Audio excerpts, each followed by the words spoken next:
U.S. and Israel have bombed Iran again. However, this has been described by President Trump as a major combat operation. And he has also warned us to be prepared for American casualties. So that is a definite different tone from what we heard in June of last year when he authorized the bombing of 3 nuclear facilities. And Iran has already struck back at places across the Middle East which have U.S. military bases. Because of that, we are bringing on our military expert, Bobby Jones. He is a retired Navy commander who has been in charge of forces in the very regions that are now being struck. Bobby, I can't thank you enough for being with us and lending your expertise at such a crucial time. No, thanks for having me. I wish it was under much better circumstances. This is, I think people need to understand it's not just the strikes that have happened, U.S., Israel. The retaliation is significant too by Iran because it signals the tip-off of a much larger conflict. So, Susan, if I can I just give people background on my experience there real quick? So, Yeah. so I was in the Navy for 23 years, 22 years. And even the sign behind me, I was in charge of a coastal riverine squadron, now called Maritime Expeditionary Squadrons. Long story short, Fifth Fleet headquarters got hit today, and I was in charge of one of the task forces for Fifth Fleet, 56.7. I had sailors stationed in Bahrain. I had sailors stationed in UAE. I had sailors stationed in multiple locations, not all over just the Middle East, but the world, but specifically the Middle East. The areas that have been struck, the video that is now going very viral of Bahrain, the naval station in Bahrain where Fifth Fleet is headquartered, getting hit.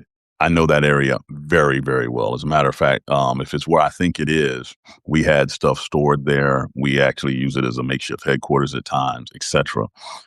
This is something where, to be completely honest, if I'm going to be very blunt about how I view this, we had a nuclear deal with Iran that was negotiated by Barack Obama, and now we're here. And I honestly believe that the Trump administration said, we cannot have this deal negotiated by the black guy who he hates with all his passion. They blew up the deal, and now possibly sailors, airmen, soldiers, Marines are now under direct threat. We haven't gotten any casualty reports from Bahrain. Now, to be honest, most of Bahrain have been evacuated because they anticipated this.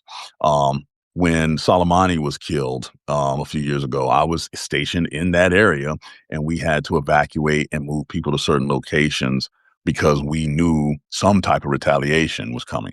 But the retaliation then was telegraphed. We basically knew where they were going because they told us, etc. So now here we have a situation where they have gone after strategic headquarters.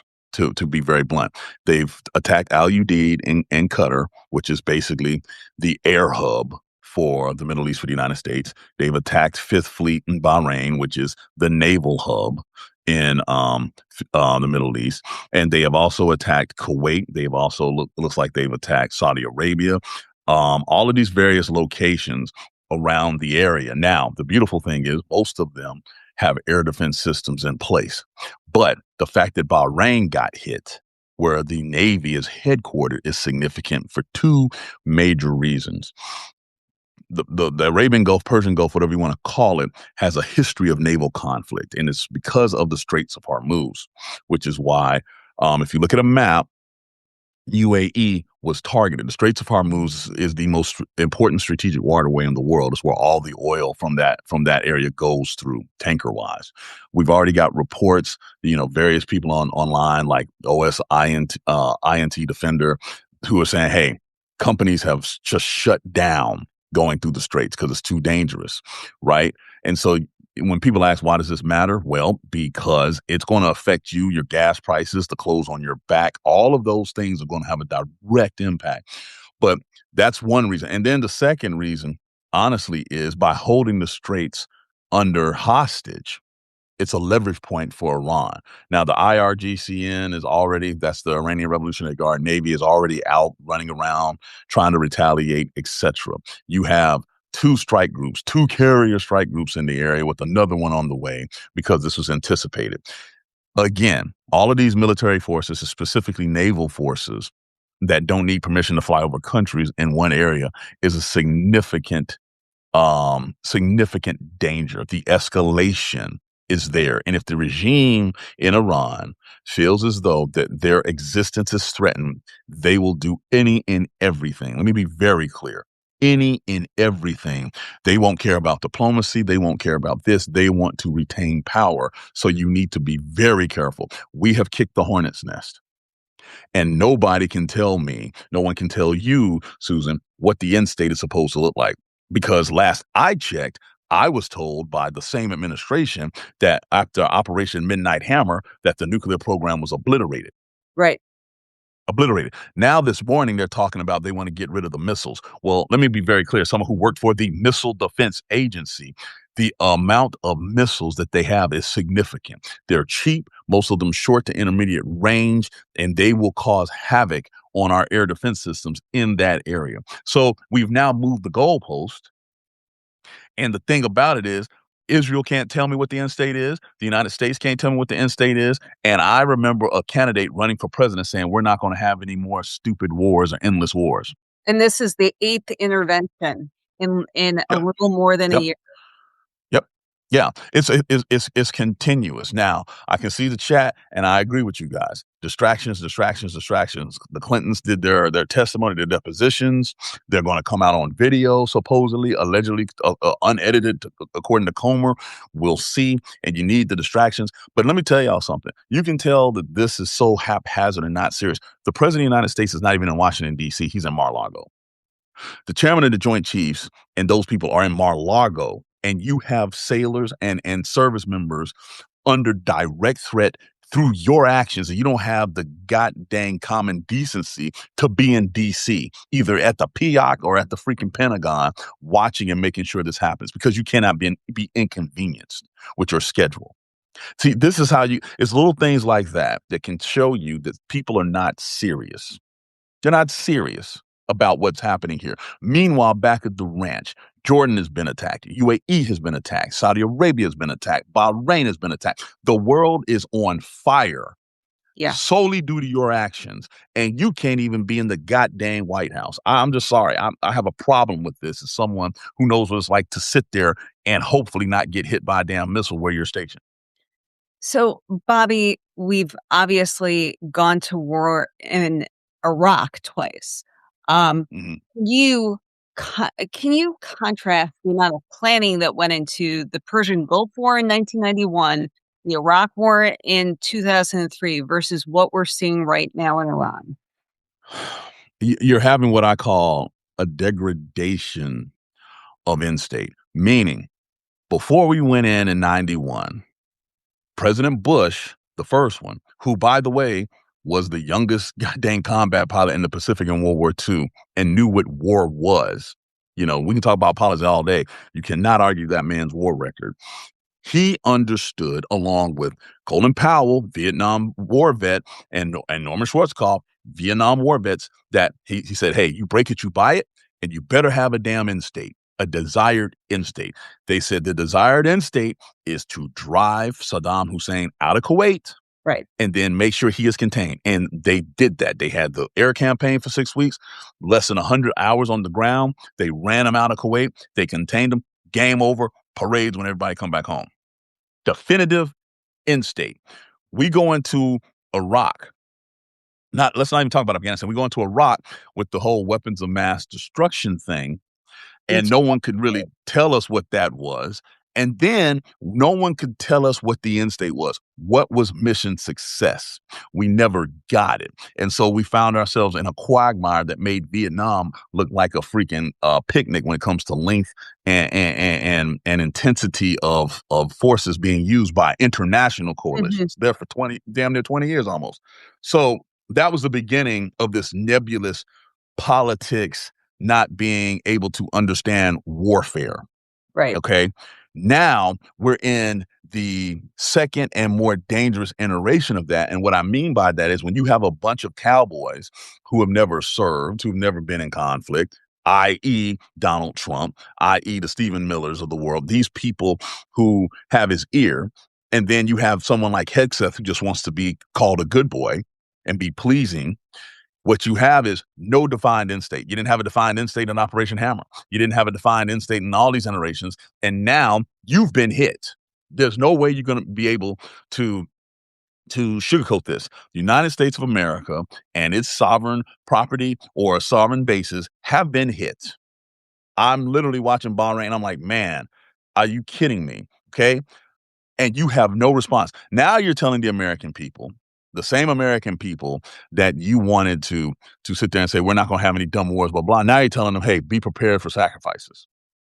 No one voted you in to do that.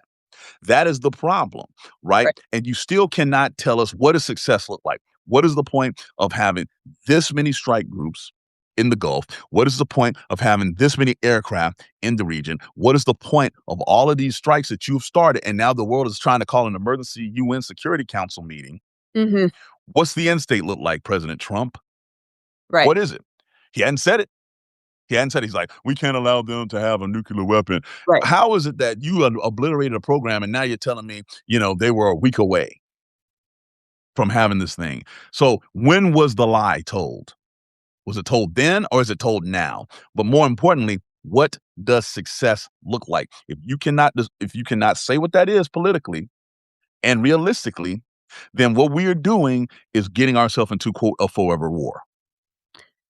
So back in the run-up to the 2003, war with Iraq, we had Colin Powell put his reputation on the line, go before the UN. We had the George W. Bush administration, for all its flaws, go to Congress and make a case. This was not something that was done, in the middle of the night, willy-nilly after. But so let's contrast to what we're seeing now. There have been talks Hmm. with Iran, with the president's son-in-law, uh, Jared Kushner, with Steve Yeah. Wyckoff, Yep. as recently as 2 days ago, and we were told that progress was being made. Um, Yes. Now, without getting any kind of congressional approval, we are unilaterally at war with Iran. Talk Yes. about just how mind-bending that is, Bobby, because, for those of us who did not serve, you understand the careful planning that these operations take. I, Right. as a layperson, I'm not seeing that here. Right. So a couple of things. Number one, Steve Witkoff and Jared Kushner, how much diplomatic experience do they have? Zero. So when you send clowns to a party, expect a circus.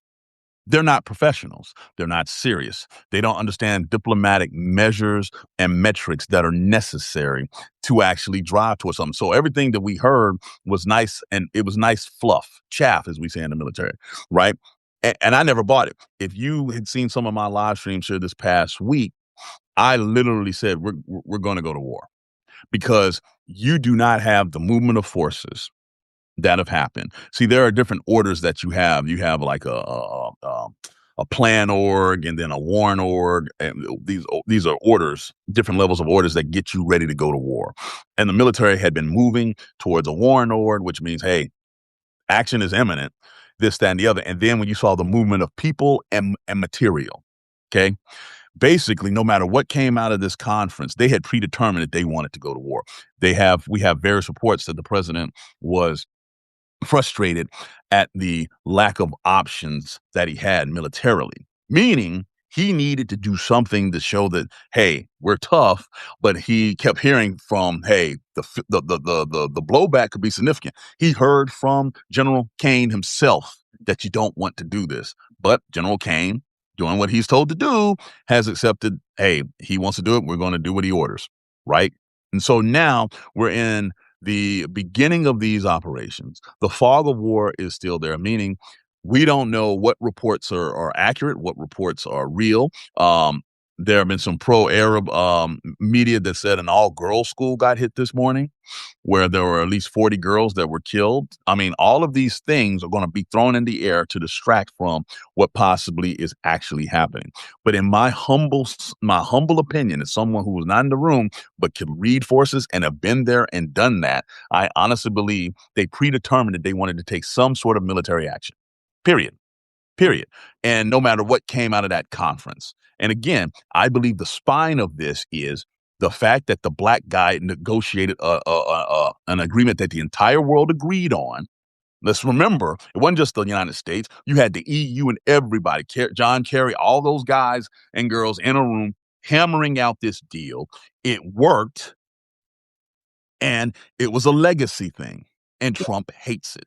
And so now he subconsciously tells you all the time that I deserve the Peace Prize. I deserve the Peace because Obama got it. Because Obama actually negotiated some peace, and this and that, and it drives him up a wall that he's not him. Can you go through some of the details of what the agreement was with Iran and, of course, the history of Trump blowing that up in his first term? Well, I mean, the bottom line is the two major principles were very simply put, they agreed to international monitoring of their nuclear stockpiles, and they would not enrich past a certain point. Basically, the point to make sure that you have peaceful use, and there could be surprise inspections, there could be as many inspections, and the IEA agreed upon it, and the world said, hey, and they actually started a nice rotation of when to check. They had spot inspections where no one knew that they were coming. These things were happening. And in response, the world gradually eased sanctions on Iran, right? And let's take the time machine and go back here.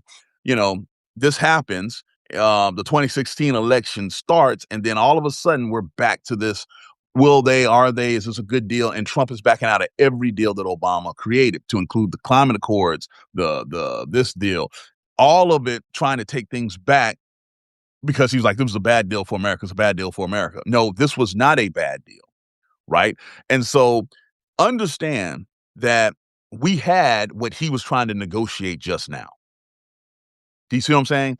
Right. He tried to renegotiate something that already existed. And then we got a report less than 24 hours ago saying that, hey, Iran basically agreed to do the same thing with the monitoring and the enrichment. It literally just came out. But the warning order was already in the air, and so now all of a sudden we're off to the races. It's amazing. It's absolutely amazing. There's a predetermination that happened here. That is why I believe that General Kane tried to warn him against doing this, because he could tell that hell bent high water. They wanted to do something. Yes. I want to ask you about one of Donald Trump's Truth Social posts in the middle of the night. He posted an article from the right-wing site Just the News. The headline is Iran tried to interfere in 2020-2024 elections to stop Trump and now faces possible war with the US. I'm going to go analog and I'm going to show it on here because we're not Wow. going fancy this morning. Wow. It is an amazing thing for a president to post as he's sending our troops in to possibly die in a war. Yeah. So welcome to the grasping era of the Trump playbook, grasping at straws, doing something that has significant effect on people and the world, and now grasping to justify it because, again, it was predetermined. Number one, even if that's true, right? Even if that's true, you haven't complained about the 2024 election at all. You haven't, because you won. Right. Let's be honest. Number two, Russia did the same damn thing. Are you bombing them? Are you bombing your handler, Putin? Because again, here we have a situation where now American lives are on the line. And so I think he did not realize he's probably watching the fallout of it in the middle of the night. And because most of Americans were asleep, this, that, and the other, the way it works, the reaction starts on the other side of the world and works this way as the sun comes across the earth. And now he's starting to get that, oh, wait, these people actually care about this. This wasn't going to be some limited Patriot, not Patriot, Tomahawk strike, that kept Americans out of the way and we were able to strike and you can talk trash. No, Bahrain got hit, dude. The freaking headquarters of Fifth Fleet got hit. okay? And your air bases and everything are under attack as well. This is significant. I think he's grasping at straws. First, I heard of Iran being involved in any election interference. Um, and I don't think that is coincidence that it happens the same night that we have strikes and are getting retaliated against. So, whatever. What's the end state? Tell me what the desired end state is. Maybe we should ask Netanyahu what it is, because Yeah, that's let's the other talk about piece that here. because, Netanyahu, of course, has his own problems in Israel. He and his wife and many of his associates have, faced uh, charges of corruption, accusations of that.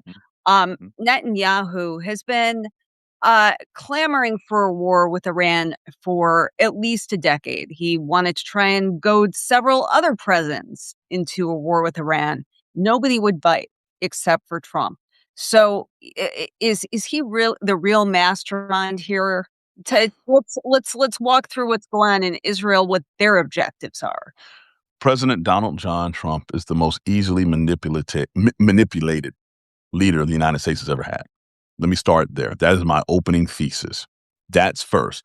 Secondly, Benjamin Netanyahu wants to stay in a constant state of war to avoid a lot of the prosecutions that are happening internal to Israel that their Supreme Court wants to bring.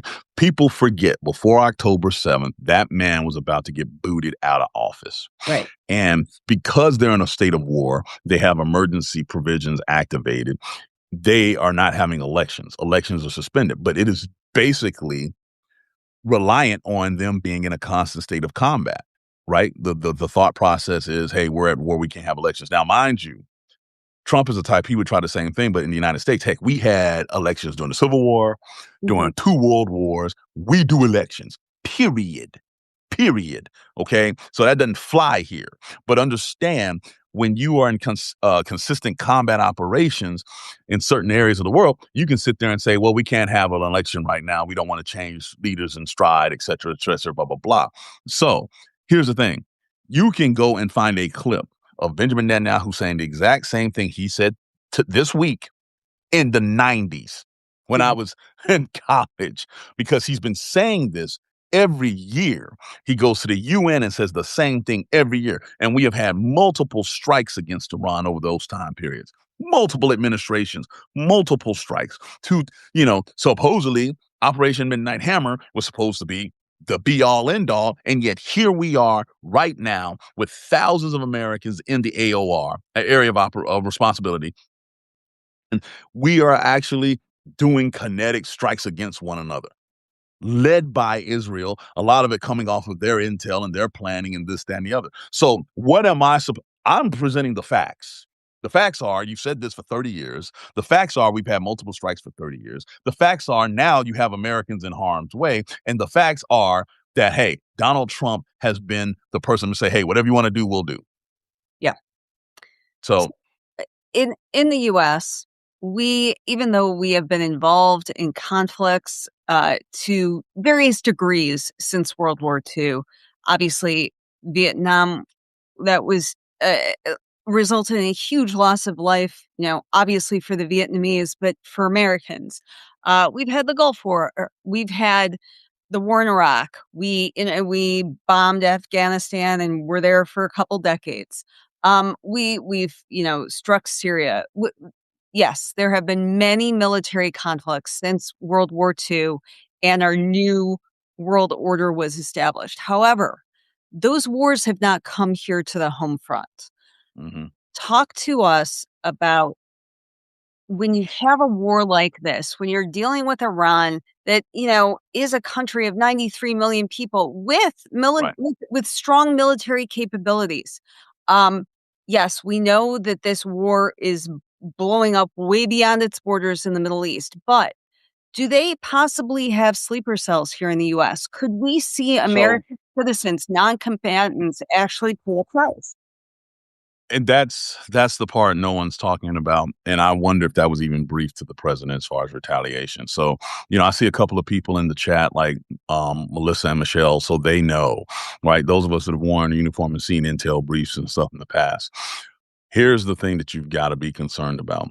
Iran is one of, if not the, still one of the largest independent sponsors of terrorist cells in the world. They have cells over, all over the world.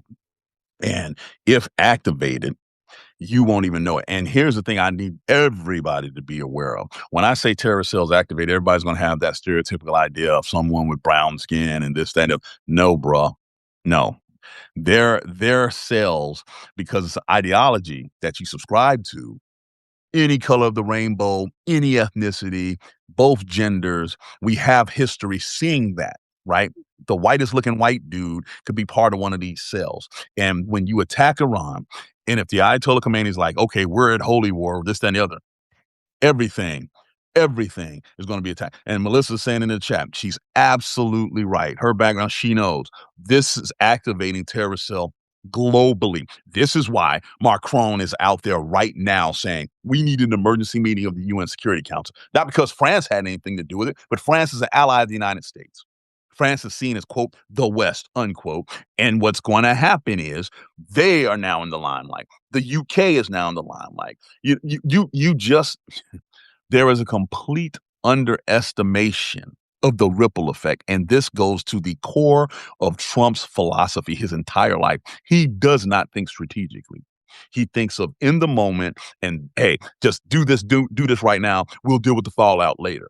And that's what's happening. The problem with that is, ladies and gentlemen, is when you're talking about lives, when you're talking about policy that has ripple effects, this could ripple for years. And we don't know it because of this very short-sighted view that he's showing. Listen, I am the most pro-American person that you will find, right? Put my life on the line. My brother did it. You know what I'm saying? A family history of doing this. And it pains me to see us to think so short-sighted in a situation that has ripple effects that could affect you when you go to the grocery store, that can affect your kids when they go to the mall or wherever they go to hang out these days. This is the type of thing that historians will look back and say this was an inflection point. Bobby, the regime in Iran has close allies with China and Russia. Talk to us about those geopolitical forces. So here's the thing. China and Russia and Iran were doing military exercises in the Persian Gulf right before this happened. For all we know, I don't know because I'm not plugged in, but they could still be there. The miscalculation could go through the roof because of these actions. Now you have Iran, United States, China, Russia in a very small confined naval space when you look at the Persian Gulf and the Straits of Hormuz. Someone doing one thing that's misinterpreted. Now you're at war with China. Now you're at war with Russia. Now you're at war with Iran. And by the way, United States, we'll probably be damn near by ourselves because none of our allies wanted us to do this in the first place. So we now have this whole mindset of, cowboying it up, John Wayning, ironically, of all people, saying our forces, this and other, and Trump is hyping it up. Part of this, too, is because of what happened in Venezuela, and he saw a military operation go relatively smoothly, considering. He believes that the United States military is invincible. We are not. We are not. We are good because of not just tradition, but because of planning, be able to integrate with allies, understanding, and having strategic goals. That's when we're at our best, going back to Desert Storm. What we're dealing with now is someone who's like, the military is for lack of a better term, it's my metaphorical penis. I need to show the world how big and badass I am, and the military can handle it. Never mind the fact that he would never go and do it himself. And never mind the fact that we have a Secretary of Defense that is not pushing back. If General Kane is saying we don't want to do this, as the chairman of the Joint Chiefs, whose primary role is to be the senior advisor on military action to the President of the United States, and he's saying don't do it, you listen. And this is a guy that he handpicked and brought out of retirement. Right. And he's telling you not to do it. That's a huge contrast to how presidents have conducted themselves previously. I mean, we saw George Bush Sr., was relying very heavily on the Joint Chiefs. Norman Schwarzkopf was the face of the Gulf War. Traditionally, we've seen that presidents rely on those military experts. And this seems to be a big break with that. It is. It is because historically speaking, your policy that you form is only based on what your military is able to enforce and back up, right? In this case, you have someone who wants policy to be the primary driver. Hey, military, figure it out. Um, ide- Ideally, too, and this is the other part that I don't understand about Trump and how he's going about this. If you send Witkoff and Kushner to be the primary negotiators, right? What guarantees do you think that they would have when it comes to military action? Mm, Because understand Witkoff's background, finance, real estate, Kushner, same thing. right. What do y'all know about military forces? Who the hell did you send with them to sit there and have these guarantees? Because understand the policies that you're creating, which you said you want to negotiate from a position of strength. That's what he and Hexef say all the time. Okay, what does that strength look like? In actuality, we're about to find out because you broke off negotiations. Within 24 hours, you struck, and now there have been counterstrikes against you. Okay. You have allies where they allow us to be based there begging for a ceasefire. Qatar just said it. I'm pretty sure you'll see Jordan, Saudi Arabia, everybody else say the same thing. And we have not heard anything but the speech that the president gave from Mar-Largo about it. So I just I'm frustrated because this not only is avoidable, but okay, now you're doing it and you're doing it terribly because you're not listening to the people who have been on the ground and done it, and that's the military.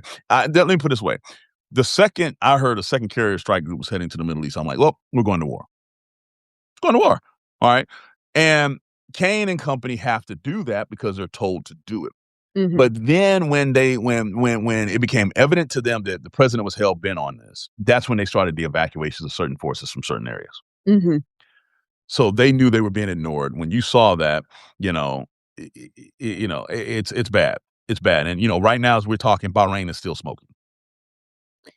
Bobby, we have watched Trump do a purge of military officers that don't Mm, agree with his agenda. mhm, We've seen him, last fall get all the generals together, the top military brass, and lecture them on his vision, and uh, in a spectacle that was unlike anything I've ever seen from a president. What is the state of, military officers now? Has he successfully purged out competent voices who, will stand up and say no? Has it gone that far? Well, I will tell you that number one, the morale is low, especially amongst the officer corps. Which is why when you see him speak and try to create political rallies with his military, he talks to junior enlisted. He Right, he goes to just did Fort that Bragg. 2 weeks ago in Fort Bragg. Yeah, Fort Bragg. He's done it in Norfolk, places that I'm just like, are you kidding me? Right. But when you talk about the officer corps, and the senior officer corps. And mind you, my peer group that is still in, they're senior officers. I'm not just saying this, I've talked to them, various ones of them. Morale is low.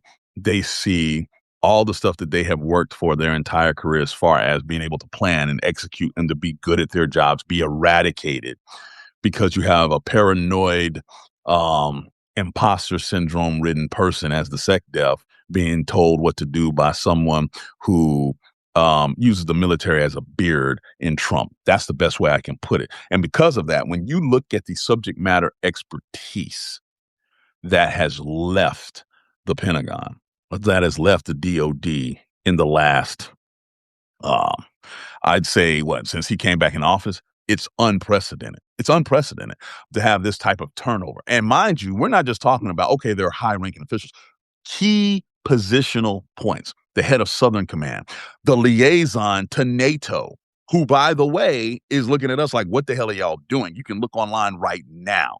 Because guess what? This ain't going to be a NATO operation. This is the United Right. States. And because we don't have the liaison who was there, who was well respected, she was very well respected by everybody. Who the hell we got there now? Okay. These are the type of things, because when you're dealing with a superpower and you have international relations, relationships matter. Okay. Relationships matter, as well as the subject matter expertise. No offense to General Kane. He was a 3-star. He wasn't qualified to be chairman of the Joint Chiefs by statute. Not me. It's not my opinion. This is this thing called the law. You have to be a 4-star. You had to have combatant command or service component command to be the chairman. They waived all of that for him. Mhm. Okay. So now he's in the seat, got his 4-star, leapfrogged all these other people because Trump liked him. And now history's going to record you're the guy that was in the seat when this happened. Okay. Mhm. You got, and Thelma put it very bluntly. You got a bunch of JOs, junior officers, who are wearing senior officers' uniforms because they got promoted because they're there and they're likable to what Trump is wanting to do. Now, here's the thing. These missiles that are flying, they're not ideologues. They're physics. If you don't know how to knock them down, if you don't know how to prevent them, if you don't know how to kill the kill chain, is what we say, then you got a problem. You got a fundamental problem. Trump doesn't care about that. He doesn't think about any of that. They want to fight culture wars. Well, guess what? You got a real war in your hand now.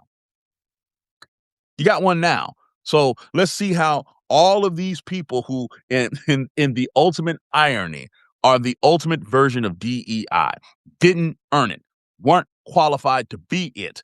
That's Kane. That's the freaking Secretary of Defense. I can go down the line. They were not supposed to be there, but here they are. So, okay, mediocrity to its finest. Go win a war. Bobby, we were talking about the fact that you were stationed at that base in Bahrain that got hit.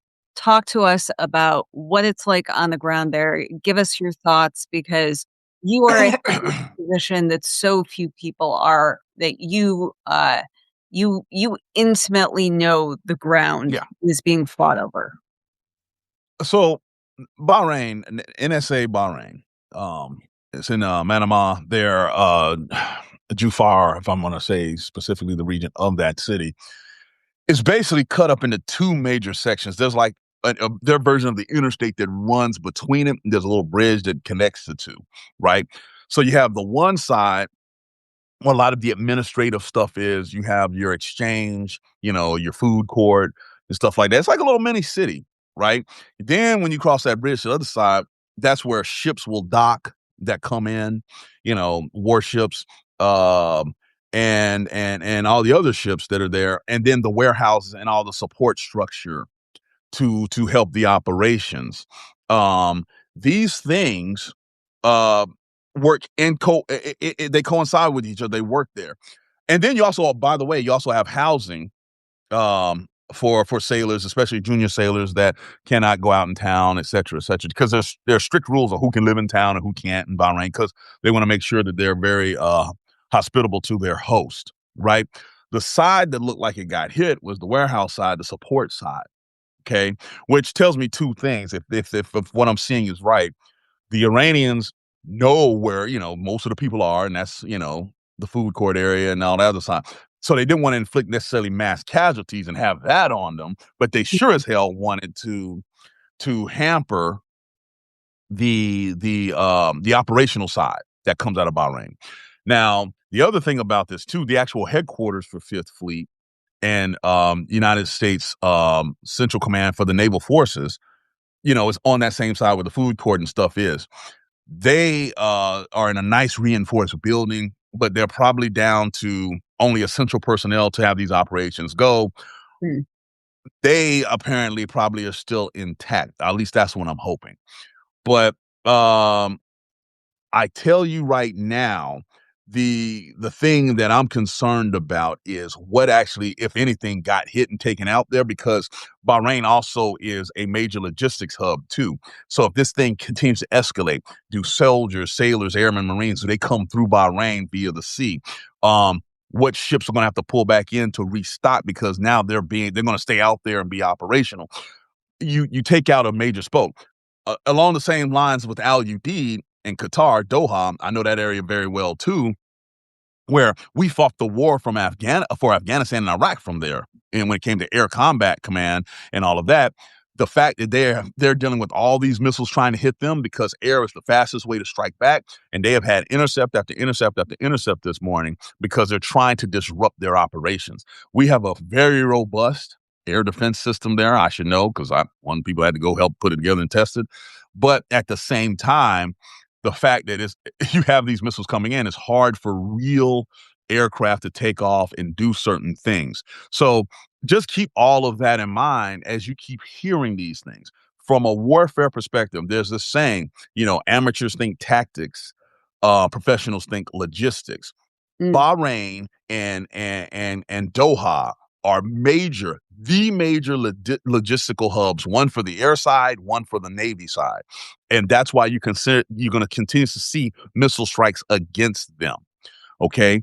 So that's what my thought process is. Iran is acting like, hey, we're getting ready for a long conflict. mhm. The United States is acting like we need headlines. And that's a mismatch of strategy, which is why I'm asking the fundamental question: what is the end state? They teach you this. Heck, my first days at Annapolis, they taught you, hey, when you go to war, you better know what the end looks like. Right. And we forgot that going to Afghanistan and Iraq. But you better believe, as I became a more senior officer and we saw what unveiled in Afghanistan and Iraq, that they hammer this to officers when it comes to your planning. What do the final stages of war look like? And apparently, as we fire people left and right because of the wrong skin tone or the wrong gender, right? We're forgetting that institutional knowledge of what does the end state look like. The same thing that Schwarzkopf and Powell said in the Desert Storm War. We just completely forgotten. If you are just joining us, I'm Susan Demas, the executive editor here at Lincoln Square. I have Bobby Jones, who is a retired Navy commander. He hosts Anchor Watch for us. He is an expert on Middle East affairs. We couldn't ask for anyone better to walk us through what just happened with the U.S. and Iran the U.S. and Israel bombing Iran, and the president issuing an 8-minute statement on social media talking about that this is a major combat operation. He expects there very well may be U.S. casualties, uh, calling for regime change, but leaving that on the Iranians themselves to, make that determination. I can't help but think we started out this year, Bobby, talking with you about the operation in Venezuela where they removed the president, Nicolas Maduro, uh, Mhm. took him out of the country, and then just installed his second in command to run everything, while saying that the U.S. is still in charge. Um, do you think that we may be looking for or that as a model, or is this perhaps just going to be a repeat where we go in, we break stuff, and then leave the Iranian people hanging? Well, that's what's to be determined because President Trump has come out and said, Iranians rise up and take over your country. O Okay, what does that look like? Who do you have pegged to be that person, to be that leader? This is way more complicated than Venezuela because of the fact you have a civilian or a conventional type government, and then you have the religious leader in the Ayatollah, and you have his forces, the Iranian Revolutionary Guard, as opposed to just the Iranian military and the Iranian president, blah, blah. So you got two sides that you have to deal with. So when you say remove someone, Susan, are we removing the Ayatollah?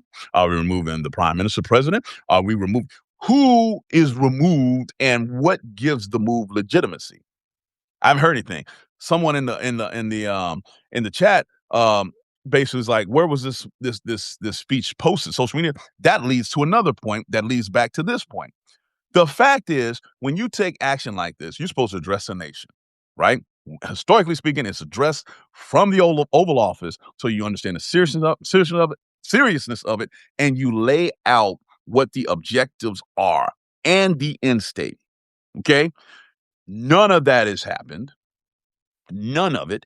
And because of that, we, the American people, who are the ones that provide our sons and daughters for these forces, have no idea what the hell is going on. And so let's say, hey, removal of the current regime, what does that mean? Right? If you remove the diplomatic side or the regular government side, rather, okay, what happens with the Ayatollah? Who still runs the country? The Ayatollah runs the country. All right. Is he going to be forced to flee? You know, there were times where they thought he was going to flee to Russia, this, that, and the other. Okay. If he does, who fills the power vacuum? Mhm. Who? What is the plan? And this is what's blowing my mind. There is no secondary thoughts on this. It is the immediate reaction because, let's be kind of honest and blunt, Netanyahu has convinced Trump this is the action he needs to take for multiple political reasons. But he is not looking at the reality and the fallout and the long-term commitment these strikes may have started. Okay. Yep. State media is still talking about the school that was struck. We're losing this right now on the public relations standpoint because we don't know why we did it, Mhm. based on the fact you said this was annihilated with Operation Midnight Hammer, and now it's Epic Fury. What the hell are we doing? What? It seems like I'm sorry, I'm frustrated. It's just it seems like they've spent more time thinking of cool names for these of the operations, names, of the right, names. than That's actually the strategy and the tactics and the end goal. yeah. I not only do I agree with you, I think that somehow in Trump's mind or whoever's around him handling him, they believe that the sheer volume of the shock and awe will be enough. Well, number one, you did this in the early mornings here, but in the daytime there, so it doesn't even look nearly as cool. You're not getting the visuals that you think you want. But number two, understand the video that is coming out of places that have hosted American forces for decades looks bad when they're running around like, oh my God, what the heck? Da, da, da, da. I mean, Bahrain looks like chaos because they don't know when the next strike is coming. They don't know if the air defense systems are going to work. They don't know. And obvious, if you were able to hit a base, that means anybody else is subject to being hit. I think if you're talking about public relations, they've lost. If you're thinking about strategic value, they've lost. If you're thinking about overall policy, they've lost because none of that's been defined and none of us know what winning looks like. And now, the IRG has announced that they're going to attack everything in America that's American in the region. Flat out said it. They got nothing to lose. And understand this, people, when you're dealing with the force that is willing to die, happily die, to kill you, there's an element here that means all things are on the table. There's no self-preservation in their mind. And that's the difference between the Iranian regular forces and the Revolutionary Guard. Those guys will do whatever. You were talking about how, Trump appears to have been convinced by Netanyahu to bomb Iran again because this can be a solution to some of his political problems. As you mentioned before, we just had Bill and Hillary Clinton Mm, testify before Congress behind closed doors in relation to the Epstein files. Um, the Trump administration has not released all the files. They've not followed the law of the Epstein Files Transparency Act. There mhm, have been reports leading up to this that Iran has been threatening to release files from the Epstein files that had never been seen before. What do you make of that as a dimension here? Was that just bluster? Is it possible that they do have some of these files, and could that become a factor in this unfolding war? I think that's a very, very valid, nuanced point you bring up, Susan. First of all, I never put anything past anything in the cyberspace. Mm, We have consistently been surprised and in some cases shocked at how infiltrated American systems have been mm. via cyber over the last decade, right? And a lot of it has been from Iran. So, do I think it's possible? I think it's very possible. Is it true? I have no idea. I do know that anytime a president goes to war, typically there's a spike in popularity of that president. Right. If you look historically, going back to World War II, even back to Vietnam initially, right? But you can definitely look at both Bushes when they went to war, this, that, and the other. There's this initial bump. Now, when you sit there and you watch Trump, who was getting on Marine One yesterday to head down to Mar-a-Lago because why stay in DC when you're starting a war? He talked about how he didn't like the fact that Clinton had been brought in. Well, he probably didn't like the fact because he knows Clinton knows everything that he was doing. Okay. Right, it's And a bad precedent for him, for a president to be holding to exactly. close conduct. I was just about to say that. The fact that he went as a former president set the precedence now saying, hey, you got to come in and give a disposition. You've got to sit down and do it. So I don't think that is a coincidence. We do this less than 24 hours after that. I think those are connected because if you look at it, you had American forces that have been in that area for over a week doing what we call circles in the water, waiting, right? That hits. You got the Democrats that came out and said, we demand Trump come and give his disposition. You got the Clintons that did it. You need to come and do it, Right. right? And the same thing out of his mouth, I've been exonerated, blah, blah, blah, da, da, da, da, right? But he honestly knows he needs some distraction because all the news, his State of the Union address, which he thought was great, which was made for TV, the longest ever, fell Mhm. flat in the fallout. So he's got that. Then he's had the depositions of the Clintons. He needs something to change the narrative. And unfortunately, he's willing to put American lives at risk, but it follows his own mindset of it's never, ever, ever going to be about other people. It's going to be about him. So if that means Americans have to die to change the narrative, so be it. So be it. Yeah. And this is where I'm sorry, I just can't. I can't. He's supposed to protect American lives. He wanted the Democrats to stand up and say, protect American lives abroad in the State of the Union. Mhm. And then less than freaking a week later, starts a war Right. with the Iranians as you try to negotiate. So, yeah. And we should also note that there was bombshell reporting from NPR, confirmed by many other outlets like MS Now, about documents that were removed related Yeah. to Mhm. allegations against the president himself, Yep. with a 13-year-old girl, allegations of sexual assault and Yep. battery. They have not been Yep. substantiated, but those documents were out there and they were removed by his Department of Justice. Yep. That is a huge story, and to my knowledge, no reporter has asked him about that at this point, and Right. now with bombing Iran, the likelihood of him being asked of that goes down, right, Bobby? Exactly. Exactly. It pushes it to the back table. I find it interesting that it's NPR. I'm glad you highlighted it's NPR, National Public Radio, Corporation for Public Broadcasting, the one that they gutted, who now get no government funding because of what happened with the big beautiful bill. Great. Now the shackles are off of them. They are fearless about going and getting stories now. They don't have to worry about the political fallout, and I love it. The tone is different because they're saying the stuff, to be completely honest, that all the other major media outlets can't do. Whether it's Paramount because of their little merger, everybody don't want to piss off the president. NPR doesn't have that problem. PBS no longer has that problem, and it's them and independent media like you and everybody else that are able to drive in on this. That is a significant story, and I did a double take when I saw it. I was like, "Are you serious?" That comes in coincides with the pictures like Ludnick and all these guys that they originally removed as well, Mhm. right? That they have to put back. So you can't even trust what they're releasing. Here's the thing. If Iran has infiltrated and gotten the files, you better believe they want to bomb the hell out of them now. Because if they release that stuff, I, everything crumbles. Trump's defense, all of it crumbles. So yeah, there probably is something that's linked to this. But when you look and see just how deep and connected the Epstein files are all over the world, Right.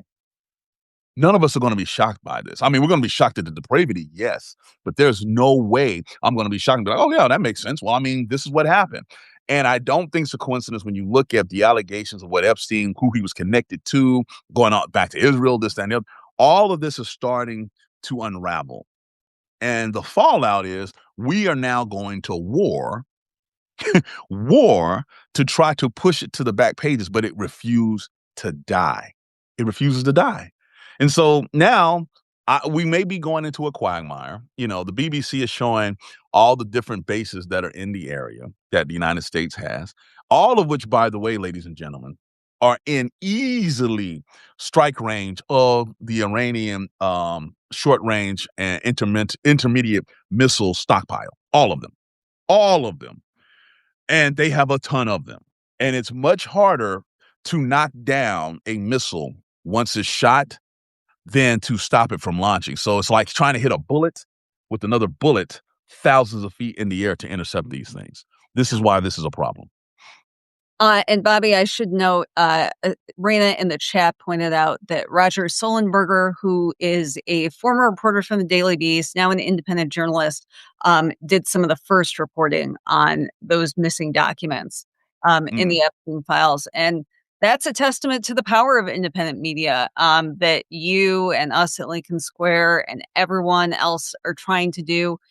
That's why, we dragged you out of bed on a Ah, Saturday morning I was because up. people wanna hear, um, from you as an expert what's going on. You talked about Trump's State of the Union, which was only a few days ago, feels like a couple years at this point. One of his big talking points was on gas prices. He keeps lying that gas prices are under $2 a gallon. I can Yeah. tell you they're certainly not. I just filled up at the pump. Here in Michigan, prices are over $3. I know elsewhere there are gas prices over $5. Now that we are once again um, threatening the Straits of Hormuz, where you have been, talk to us about how this might affect people very intimately in their pocketbooks with gas prices. Yes. Yes. It's going to hit you hard. There's going to be a ripple effect. Now, the question is, how fast does that happen and how intense will it be? Right. So understand the same countries that are under fire because they are hosting American forces make up the majority of OPEC. OPEC is that collaboration of the Middle Eastern nations that set basically oil production prices and sets policy. Well, all of them are under attack right now. so so they're feeling it personally. That means they could restrict oil production because they don't know how long a war is going to last. They're going to look out for themselves. All of these things have a ripple effect because they provide oil to over a quarter of the oil comes out of that area for the world. It will affect us because even if you sit there and say, well, we're energy independent, blah, blah, blah, okay, but we have to absorb that loss. We have to go into our strategic reserves. There is a trickle down effect. It will affect you in your pocketbook. Okay. Straight up, because no matter what people say, the oil companies that we have domestically in the United States are not going to just absorb the loss and absorb that price. Trump said that with the tariffs, that the businesses should absorb the tariffs for the consumer. On what business model have you ever seen that happen in a Right. capitalist society, to include Trump? So we're going to feel some of this, right? And what's going to happen is they are going to see the American people get more pissed because all it does is contribute to the affordability crisis. You already had it going on with food and this, that, and the other. Now you're going to have it with gas, which all of us need, every day. Even me as someone who owns an electric vehicle, Right. I can feel the pieces of this falling. So the nightmare scenario is that Iran mines the straits, meaning they put actual floating mines, Mm, bombs, the contact bombs, all sorts of bombs in the strait, and we don't know where they are, and ships try to navigate it and they blow up. Then it shuts down everything. That is the nightmare scenario. That is one of the things I had to worry about in my job back in the day.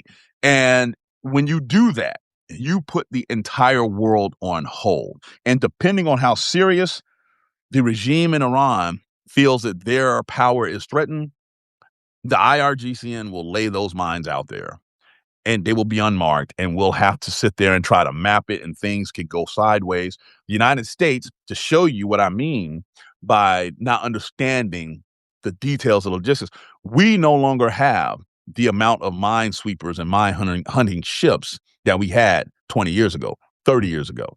We have to actually coordinate with our allies who have those assets if that scenario is to happen. That's significant because it's a time issue.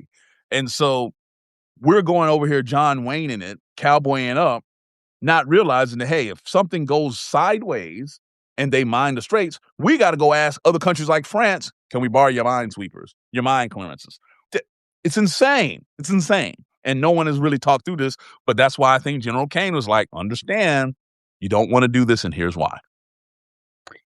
Bobby, I can't help but think of the fact that Trump repeatedly promised on the campaign trail that he'd be the president of no new wars.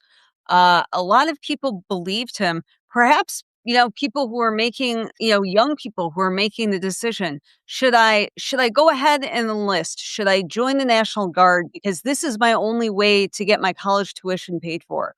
Right. People who may have really taken the president at his word. And now many of them have been shipped off to the Middle East. Some of them may die.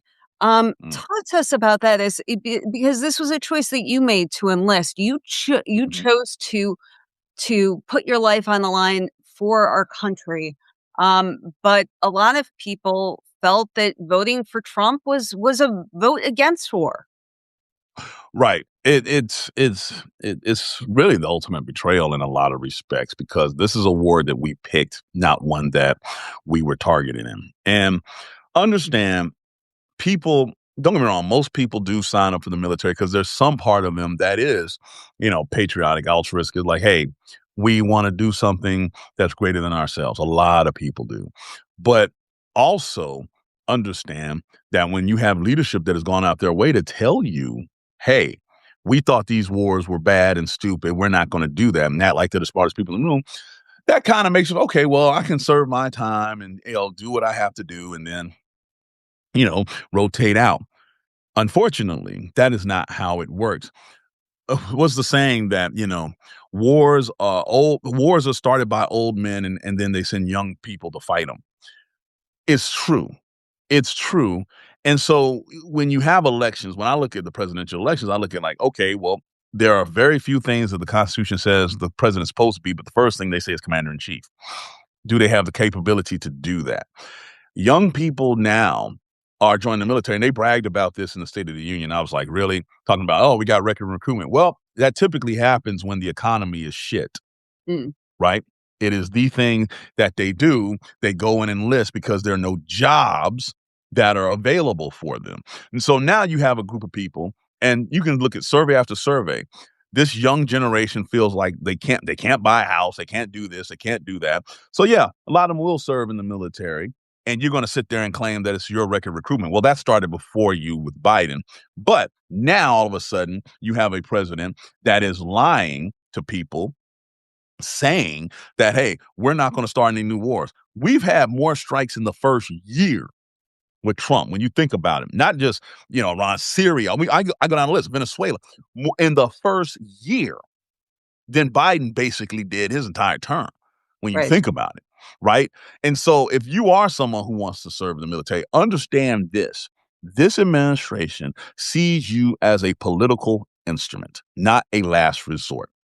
Okay, which means you are going to be whimmed, to whatever he feels like that morning when he wakes up. That's the reality because there's no strategic thought. It took him forever to put out the strategic guidance, the National Defense Plan, and all this kind of stuff. And all it talked about was like America's great. We, I. Right. No real alliances discussed, none of that. And that should be your red flag. Yeah. So anybody who's thinking about enlisting, I'm not going to talk you out of it, but I will say talk to those of us who serve and get the various opinions of people because we've seen this. But this is next level. And mind you, none of his sons, none of his daughters are putting on a uniform. Bobby, I was so struck by one aspect of Trump's speech at Fort Bragg a few weeks ago, where he just explicitly told the troops there that they have to vote Republican, which Yep. is breaking another one of those great traditions of not politicizing the military. I feel like that is another aspect we gotta talk about in terms of his approach to the military and just seeing everybody being in service to him personally and his politics. Yeah. That he views everybody that's around. The reason he loves the presidency so much, it's obvious that he believes that because he's in that position, everybody's his servant. Mhm. Which is ass backwards. He is everybody's servant. That's the way it works. That's the job. That's how it's supposed to work. He does not see it. The reason that these people who've been in that office age so fast is because Think of it like this. You are a bucket and you're pouring into 300 million glasses if you do it right. And very rarely will they pour back into you as a bucket to refill you. You're not. That's the job. I'm sorry. It may be ego that drives you to it, but when you're in the seat and you realize you're responsible for millions of lives, it's a taxing thing, right? So, that being said, Trump has never had that philosophy. Never had that philosophy. He honestly believes that, hey, everybody's supposed to cater to him. He looks at America as the ultimate concierge service. Whatever he needs, they're supposed to provide him. But America's provided him billions. They've provided him a platform. They provided him security. They've provided him prestige. It's what we have given him. But what has he given us? right, right, That's that simple. And if you want to be the head of the military and you're talking to people at Fort Bragg, right? You're not supposed to talk about elections and you and your party and blah, blah, blah, blah. You're supposed to say the reason we have free elections is because of your service. right. That's what you're supposed to hammer. But, you know, whatever. He wouldn't know. He wouldn't know. So, Well, let's talk about the upcoming midterm elections, which Donald Trump is clearly terrified about. He's mhm, trying to get Congress to pass the SAVE Act, which would make it so that you have to present your papers, your birth certificate, or your passport just to register to vote. mhm, Um, mhm. let's talk a little bit more. He authorized a raid on the Fulton County, Georgia Elections Board, which I know is Yep. not My hometown. right. Yeah. Um, Yeah. and now, he posted just hours after bombing Iran that he is accusing them of intervening in two elections, and that is a reason for Mhm, him to bomb there. mhm, mhm. Could we see him using an ongoing war with Iran to justify extraordinary powers to intervene or even try and stop our elections? Um, I leave everything on the table with him because this midterm election is literally about his political and maybe personal survival. What I mean by that is if the House flips, he knows he's a lame duck president. There ain't gonna be a damn thing, and we pretty much know that's going to happen regardless of these efforts. But if the Senate flips, which is now possible based on these polls that we're seeing, we're talking about impeachment on the table. We're talking about open to prosecution on the table. We're talking about, hey, auditing and taking money from him that was deemed illegal and unethical. We're talking about the emoluments clause being actually enforced. We're talking about Armageddon to the Trump empire. That being said, everything's on the table because of it. Everything to include, like you said, to have a passport. Let me ask you a question. How many people do you know have passports, American citizens, unless you travel abroad? So you have what you call a social economic divide right there. If Right. the driver's license ain't good enough, then this, that, and the other. There are so many nuanced things to the SAVE Act that target certain people, certain people. And I see a situation where he's raising all these issues. We talk about, illegal immigration because watch that ramp up right before the election. And then ICE will be sitting outside of a precinct to intimidate. To intimidate. He's going to use them as the Gestapo. We saw Minnesota as the test run. They're the Gestapo element of the fascist tendencies that we're seeing, right? Because they're operating with impunity. No one's checking them. Only people checking them on the courts, right? So all of everything that's happening, Iran, if we are in massive conflict with Iran, he'll say something stupid like, I can see it now.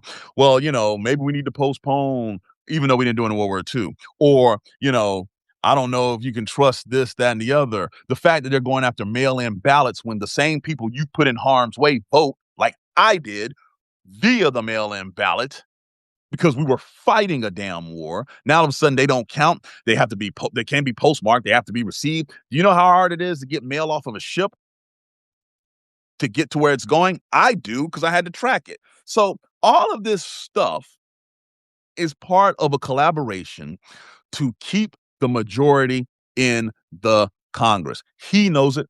I know it. We all know it. Now, here's a question that the American people got to ask themselves. Will you allow him to get away with this? He has lied to you at every turn. You have people that were hardcore MAGA who are now backing off. You have people that are losing farms, houses, affordability. How now we're going to war. Now your young people are going to go fight something that he promised not to get into. He promised to stop the Ukraine war day one. All of these promises. Ladies and gentlemen, at what point do you use the word accountability with this administration?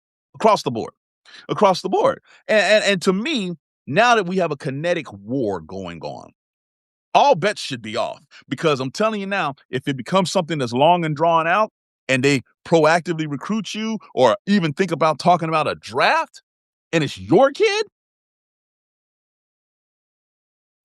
That's we abuse. set ourselves up. So that's Right. that's my thought on that. Uh, for all of you at home, if you're just joining us, I'm Susan Demas, the executive editor here at Lincoln Square.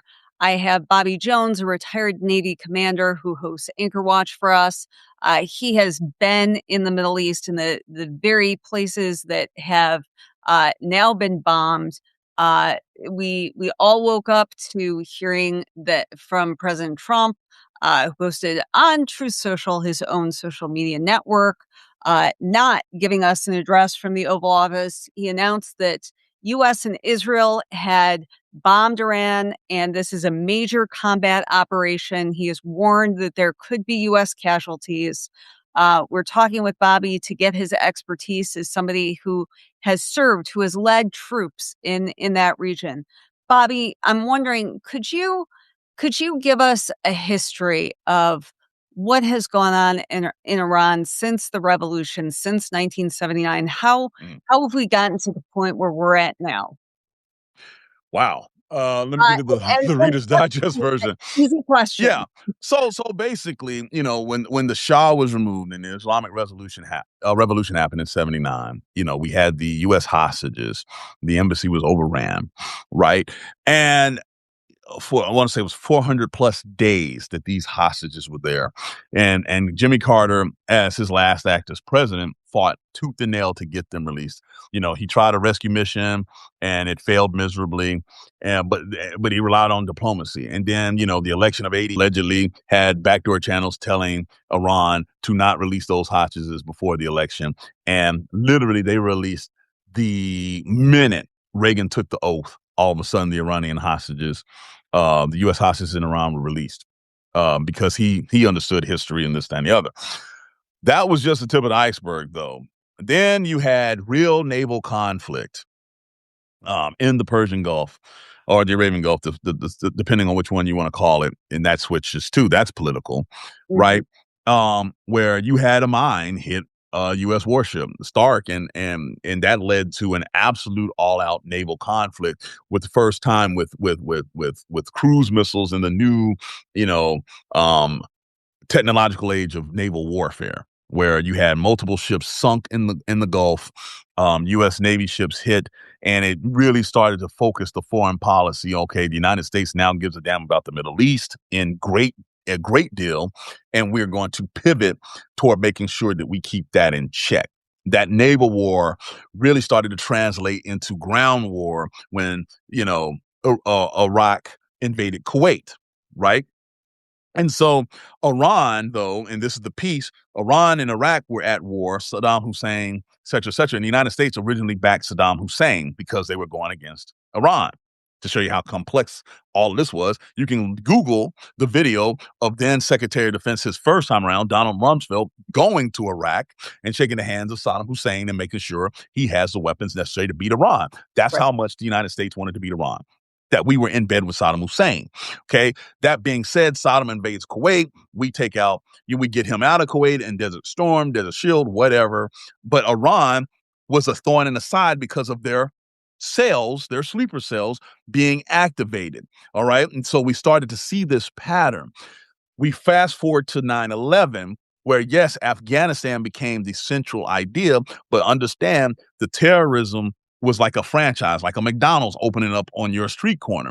So Iran is doing this, Afghanistan and the Taliban are doing that. The United States is dealing with all of this all over the world and its allies, to the point where the intersection of those philosophies started to happen. You see it in Syria, you see it in Lebanon, you see all of these franchise terrorist cells basically popping up because they're all sponsored by Iran. Because Iran realized one thing, that it's much easier to attack from the shadows and hit value points without directly confronting the United States military. So the USS Cole, for example, in 2000, all of these things that were created to make it hard, asymmetric warfare in a lot of respects, for us to respond. Now, don't get me wrong, the United States ramped up a lot of those capabilities after 9/11. And we shaped and structured ourselves to deal with these independent franchisees of terrorism, is the way I look at it. Now, that being said, you still have to worry about the actual government, and you have two halves of it. You have the traditional and then the religious side of it, you know. Mhm. And the United States has had a very hard time dealing with both of those. Obama comes into the White House, and I was like, hey, we're going to try to negotiate with these people in good earnest faith. Right. And believe me, I remember it was a thawing out that had to happen. And then the next thing you know, some proxy meetings happen. And then Secretary Kerry is there and all this. And you saw the world slowly come into the negotiations because people thought there was a possibility a deal could be struck. And Mhm. then it was struck. And the world kind of looked at each other like, damn, did that just happen? You know what I'm saying? We were all shocked. In comes Trump in 2017. And he lights a fire to all of that. The climate accords, the nuclear deal, all of these things that the world, it was almost like for a brief second, the world understood that we're all in this together. Mhm. And he came in and just tipped over the apple cart and said no. And we have been scrambling ever since. Biden comes into office, you know, COVID and all this other kind of stuff. The world's dealing with the pandemic. And you never really got the sense that they could get back on that path because of the damage that Trump did. And when Trump announced he was running for re-election, it made it kind of like all bets were off. Meanwhile, Ukraine and Russia are kicking off. And that Oh. destabilizes things further. And then Trump says he can fix all of it. Well, here we are, ladies and gentlemen. Here we are. We have no nuclear deal. We're now in an active kinetic war, United States and Israel with freaking Iran. Ukraine and Russia have just passed the 4-year anniversary mark. Your economy is trash, 2 syllables, trash, right? When it comes to actually living day to day. And on top of that, we have possibly the most sickening cover up in international world history when it comes to the Epstein files and how many people it affects. And the number one culprit may be the person sitting, well, he's at Mar-a-Lago now, but supposed to be at 1600 Pennsylvania Avenue. That's my summary on how we're here, right? And how it directly impacts this. So any distraction that he can come up with seems to be something that he's willing to do. Yeah. So there have been mass protests in Iran. There have been a lot of people who have been killed because, Iranians have not been pleased with their government. And this is not the first time. There have been green shoots of protests. Periodically, we did have the Arab Spring last decade Yeah. across the Middle East. Um, that seems to be, some cover for the Trump administration. Hmm. We're here Hmm. to aid the Iranian people. Talk to us, Bobby. What are their concerns? What is it that you see the Iranian people want here? And let's talk about what kind of partner Donald Trump is in their struggle. I, I think you're talking about something that is grotesquely underreported. If you look at Iran before the revolution, you would think it was maybe an island or something that was westernized, just like going to Hawaii or something. I mean, blue jeans, women walking without anything covering their head, um, great universities, because historically speaking, that whole thought process started there in a lot of respects. It was unbelievable. And then the revolution happened. And here's the thing. Iran, in my opinion, the regime made the strategic mistake of allowing the internet to be as accessible as it was. Mm. You have a whole generation of young people who see what the rest of the world is and they want that. You have that original generation that was that revolutionary generation that saw and remember what it was like before. And you have a combination of these things happening. Now, there have been various uprisings over the course of the decades when it comes to Iran. But the thing that really blows my mind is the West has never really jumped in to back them Mhm, when that happened. And part of it is because of the oil, and part of it is because of the sleeper cells. And part of it is people need to understand in the Middle East, Iran is the big dog on the block. They have the largest military, they're the largest country, all of this stuff. And it's like if you had to deal with Nigeria in Africa or China in Asia or Brazil in South America. These are the massive, you know, hegemony like influencers of the continent. And that is the case with the Middle East and Iran. So no Western nation has wanted to proactively sit there and say, we need to go all in. Trump comes off and says, we're going to go all in. I was like, okay, mhm, right? For whatever reason. Now, what's interesting to me is, I don't know if that's because of Netanyahu's influence on him, or is it just something where the ego's like, yeah, we're going to back him, blah, blah, blah. And you're going to be able to say, America helped freed you, whatever, what have you. But when you go out and say these things publicly and you're telling the Iranian people, go protest, mhm, right? And they expect the backing. And the first time it happened here recently, there was really no backing. They were just protesting and they got smacked, right? Now you have actually dropped ordnance. You have mhm, shot missiles at again. What's going to happen now? The American people, unfortunately, don't even understand really what's going on in Iran, right? It's always been something that the policymakers understood, going back, to Carter, this, that, and the other. This is why the address from an Oval Office would have made sense because you need to explain why the hell we're even talking about doing this, kind of what you're asking. But I don't know what this looks like moving forward. Let's take Trump at face value. Let's say he really does give a damn about the liberation of Iran. Okay. What are we committing to make that happen? Because mhm, that's the question that the protesters should be asking. Who steps into the power vacuum? Number two, that you could have someone way worse step into that power vacuum than what you're dealing with now, mhm. right? If the Ayatollah flees and let's say they transfer that title, I don't know, it could happen, and they have someone younger, more radical than him that takes that role. What now? What now? These are the things that I don't understand, and I don't know if they've even asked the question. So, but the history is complex, but the future now is way more murkier than the past because we don't know what we're going to be dealing with and who's going to be in charge.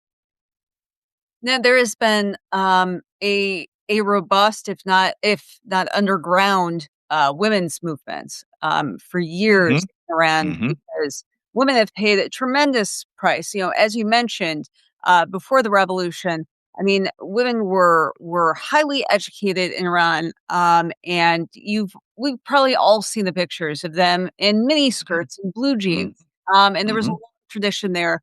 Now, of course, with a fundamentalist government.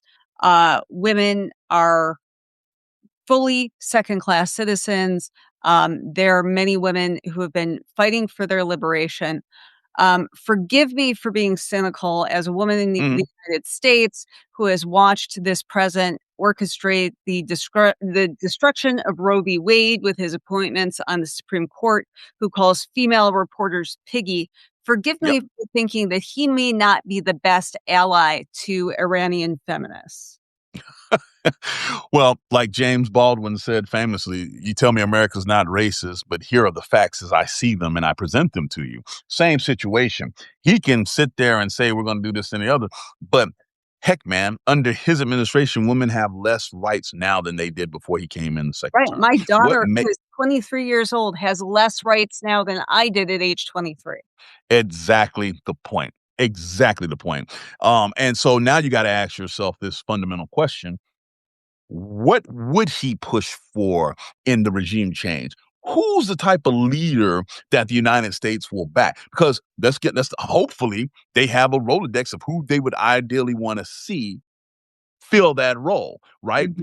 Are they going to be someone that's about women's rights? Are they going to be someone about dealing with minority rights because of the religious makeup of things in that country? There are so many questions that they have to answer that they cannot answer here in the United States.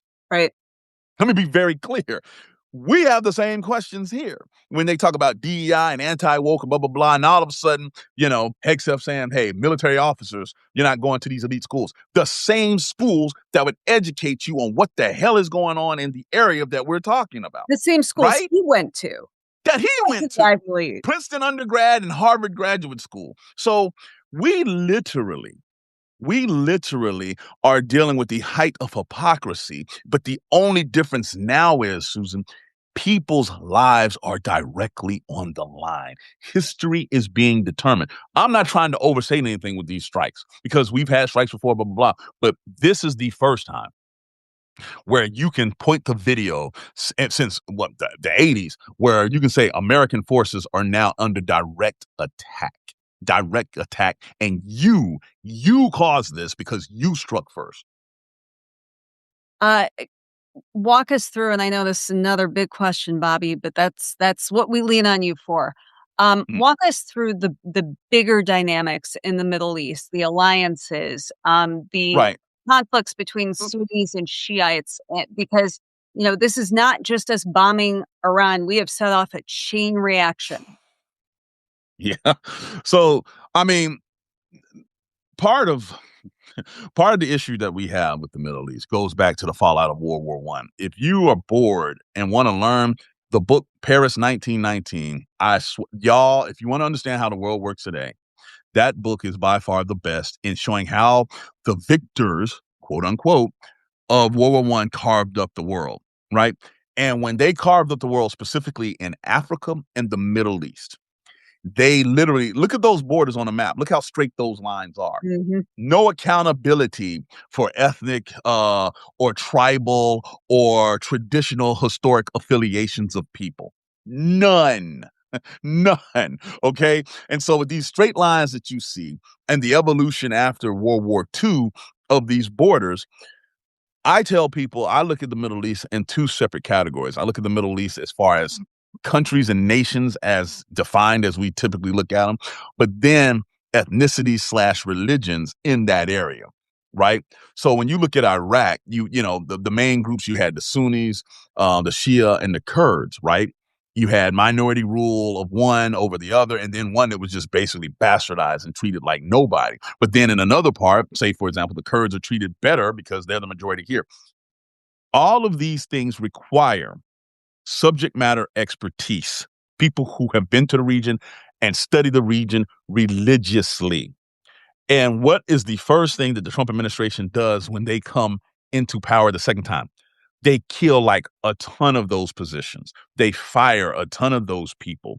They remove a ton of those people who right now can give you real assessment on what these results of these strikes are going to do.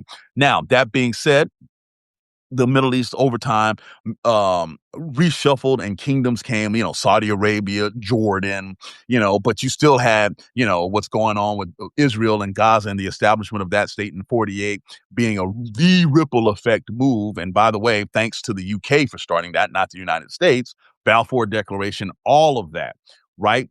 But historically speaking, the United States has always been able to try to walk this tightrope between alliances individually one-on-one, and then every now and then trying to coordinate amongst their various allies in the region. So, for example, United States has, an alliance with Jordan and Mhm. their king, who's great, and their queen there. But at the same time, they may or may not work in alliance with Saudi Arabia and Jordan at the same time.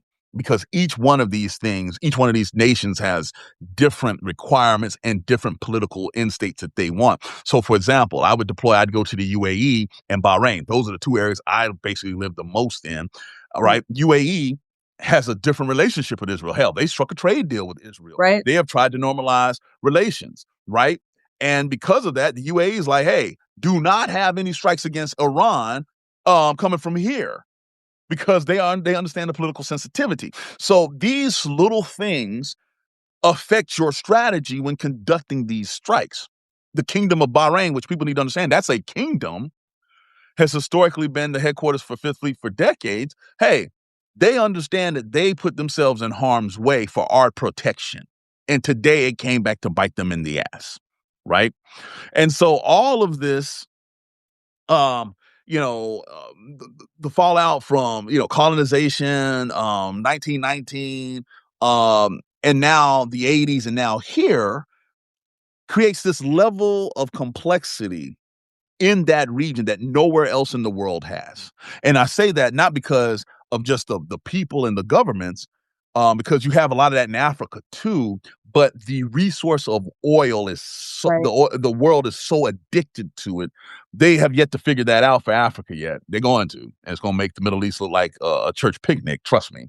But those two areas, the Middle East and Africa, the world is still yet to wrap their minds around, and they don't understand the complexity and the mistakes of the past and how it's going to haunt them moving to the future. So that's why this is all jacked up.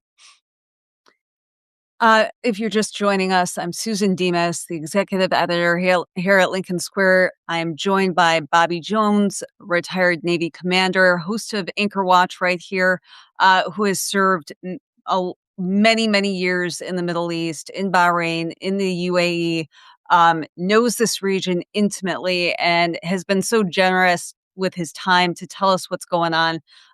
Bobby, I know we are about 90 minutes into this. Could you just let us know, let the people who are just joining us, what do we know, what do we don't know about the strikes that that the U.S. and Israel just launched in Iran?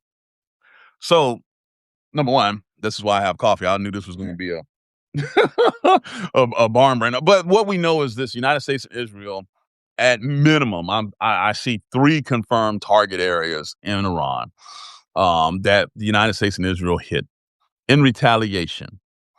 Um, Iran has basically hit what I call a shotgun approach to retaliate. They have hit multiple, they have attempted, this keyword, attempted to hit multiple bases across the Middle East where American service members are stationed. That includes Erbil, Iraq, the air base there. That includes Doha, where Al Udeid Air Force Base is. That includes Bahrain, the headquarters of United States Fifth Fleet.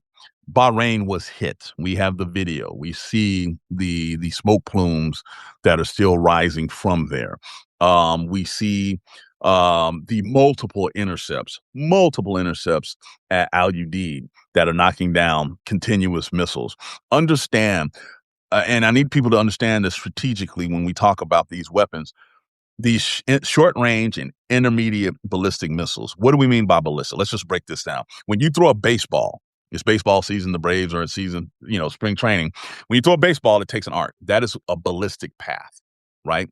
It's very easy to just launch one of those and throw one of those, right? But it's very hard, just like when you're playing high speed softball or baseball even, to hit one of those things, especially if you're throwing another baseball trying to hit it, right? That's what the air defense systems around the world really are trying to do. Iran has a lot of baseballs, a ton of baseballs. And we only have so many baseballs that we can throw at these things. And so what they're trying to do is defeat the systems that defend these bases, which is why the president and Secretary of Defense evacuated a lot of those American bases. This is one of the reasons I knew we were going to go to war. You move forces into the area and then you evacuate those at bases at the same time. It's a combination of expect something. And so Iran has done that. They have tried to hit these places. And like I said, Bahrain got hit. Fifth Fleet got hit, that area. The specific place on base looked like it's more of the operational warehouse side, vice where the staff and everybody would be, because it's kind of like 2 major sections to the base. But that being said, United States has been attacked in retaliation to attacks that Israel and Iran had. And this is after them telling us when Operation Midnight Hammer happened that we had obliterated their nuclear program. Now it's not about the nuclear program. It's about the missile stockpiles that they have that keeps everybody under threat. Whatever the reason is today, I don't know. But that's what's happening. And now you have 2 carrier strike groups, in the region, and possibly a third heading there. and you are in an active war now. Ships are at general quarters, which, in movies they say battle stations, stuff like that, because now all bets are off. And by the way, China and Russia are in the Gulf too. They were doing military exercises. You Right. know, it's just it's insane. It's insane because we picked this. We started this. And I remember President Trump saying we're not getting into more stupid wars. So that's where we are. And Bobby, you and I were just talking last June when the U.S. struck 3 nuclear facilities. Hmm. I'm sure that you recall this from the United States, where they Yep. said Iran's nuclear facilities have been obliterated, and Yep. suggestions otherwise are fake news. What are we doing Yep. here? Well, I can tell you what we're doing here. We either they lied then or they're lying now. But somewhere someone is lying, because you cannot have it both ways. Are you telling me we obliterated something only to go back and kick it while it's dead Hmm. and subjecting our American forces to retaliation and armed conflict? I mean, just make it make sense to me as someone. Forget the fact that I served 20 something years and did all this. I'm just an American citizen going off of your statements. Justify it to me. They will not be able to. They will not be able to. We have been 2 weeks away or a week away from Iran having a nuclear weapon for 30 years, according to Benjamin Netanyahu.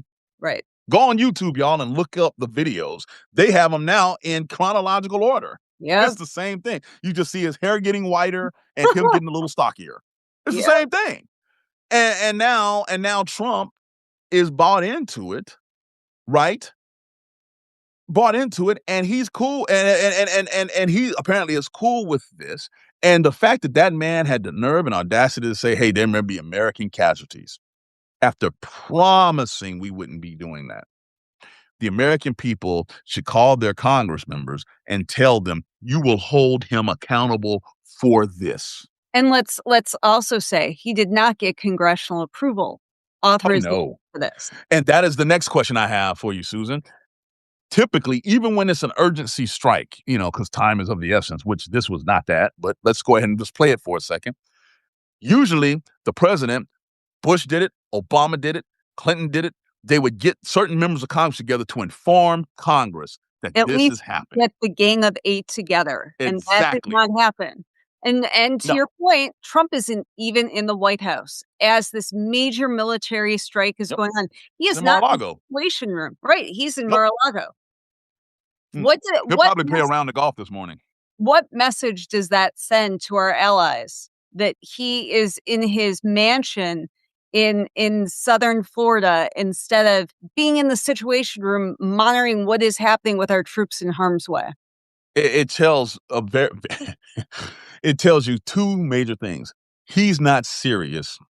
And because he's not serious, we shouldn't get involved. That's what it shows.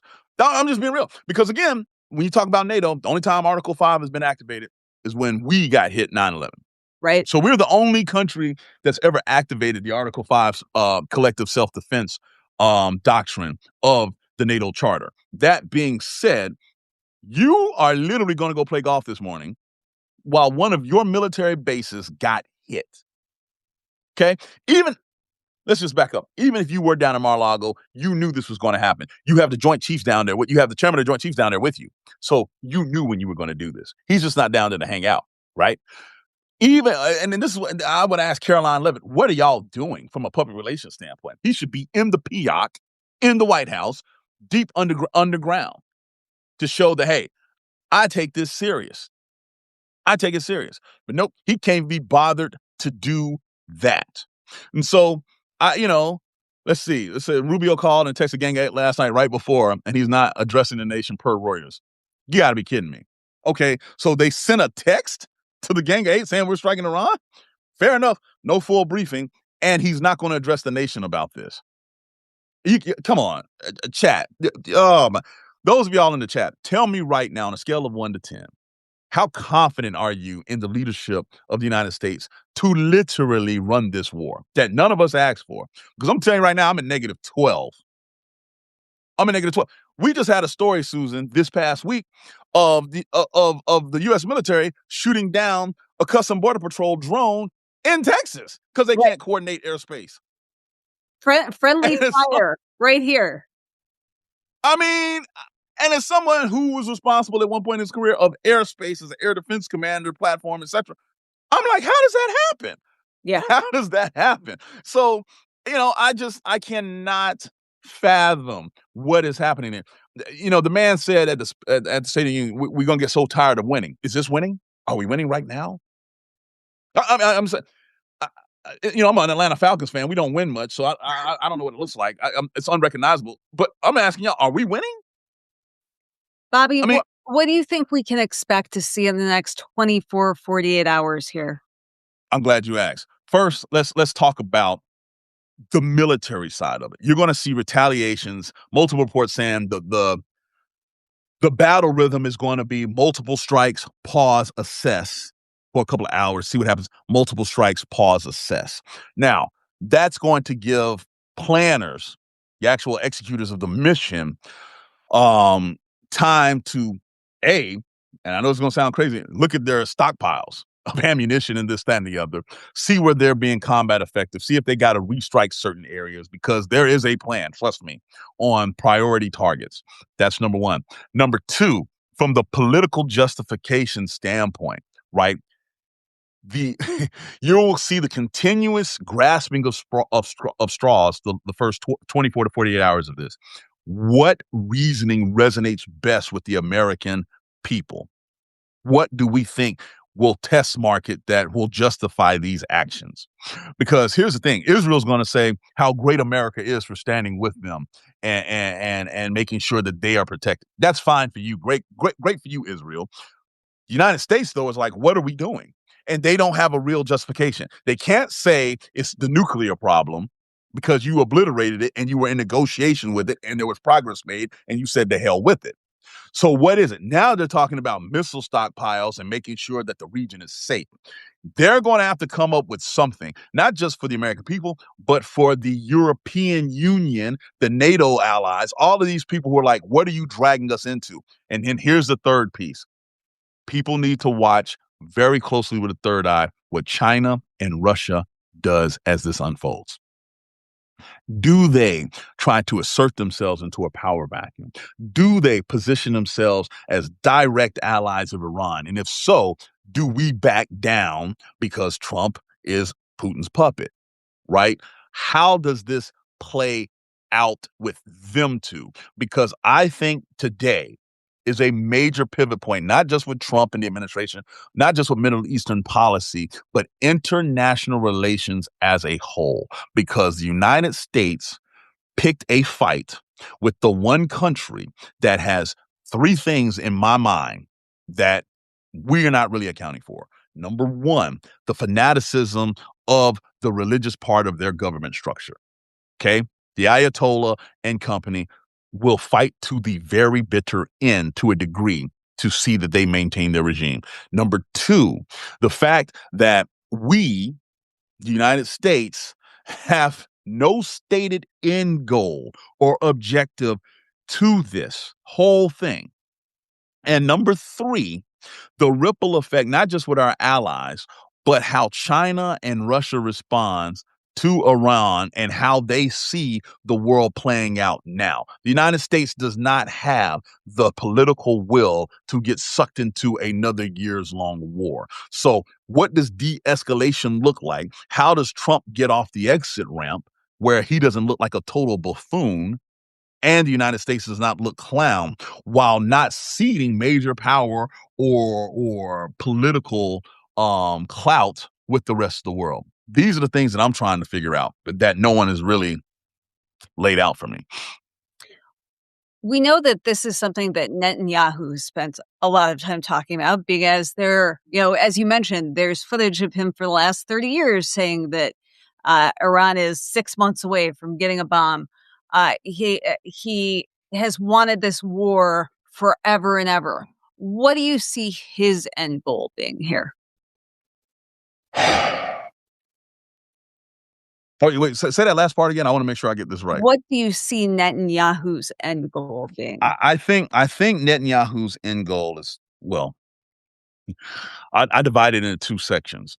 I do believe he genuinely cares about Israel. I do, obviously. So there's an end goal for Israel. There's an end goal for him.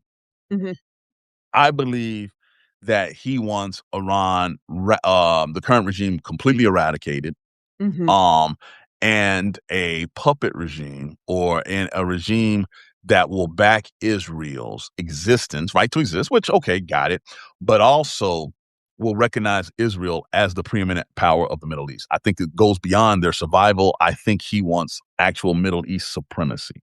mm, And I say that based on things that he has said in the past, how he will disregard the rights of others to exist while pushing forward Israel's right to exist. I find that interesting.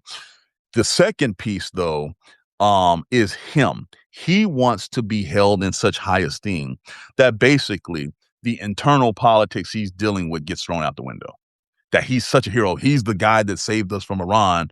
We'll dismiss all these corruption charges. We'll dismiss all of this and mm, basically put himself in a position to continue to be prime minister. I think it's a twofold thing. Um, and he realizes that he needs the United States in order to pull that off. Can't do it without us. Can't do it without us. That's why every time he gets opportunity, he's at the White House right, personally. He's not sending envoys. He's not sending ambassadors. He himself is going there, mhm, personally appealing to the ego of Donald Trump. Mind you, he tried this with other presidents. Yeah, he really didn't like Obama because Obama's like, yeah, it's interesting, but not compelling. And so now you're in a situation where he has someone that he knows he has his ear to.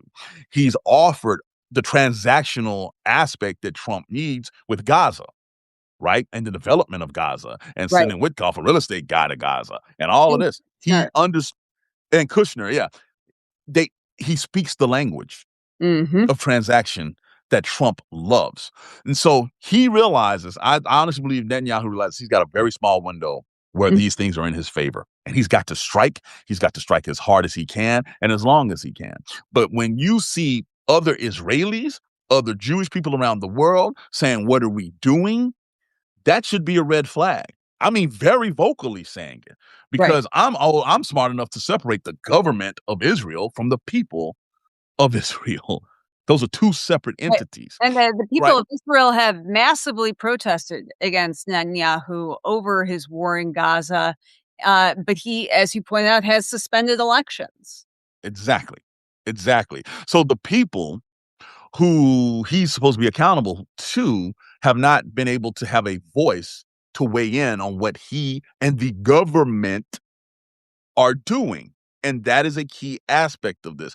And by the way, Trump loves that and would Right, love to do it here with the midterms, yes. making it full circle. Yeah, and we talked about this earlier, if you're just joining us, about, the fact that Trump actually posted an article in the middle of the night from a right-wing news site talking about how Iran, interfered in the last 2 elections, presidential elections here in the US, and now we're bombing them.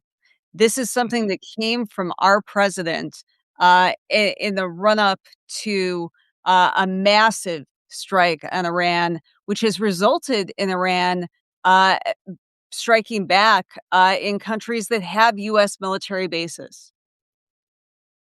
Yeah.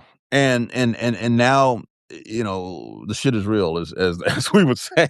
I mean, and here's the thing. I just want someone to define, like I said, two things. Number one, what the end state looks like, and number two, where's the exit route? Sun Tzu talks about giving your enemies a way out. Mhm. Okay. But when you're being driven by ego and not policy, that way out may be very clouded. And I don't think that there is real policy driving any of this. I think it's very ego driven.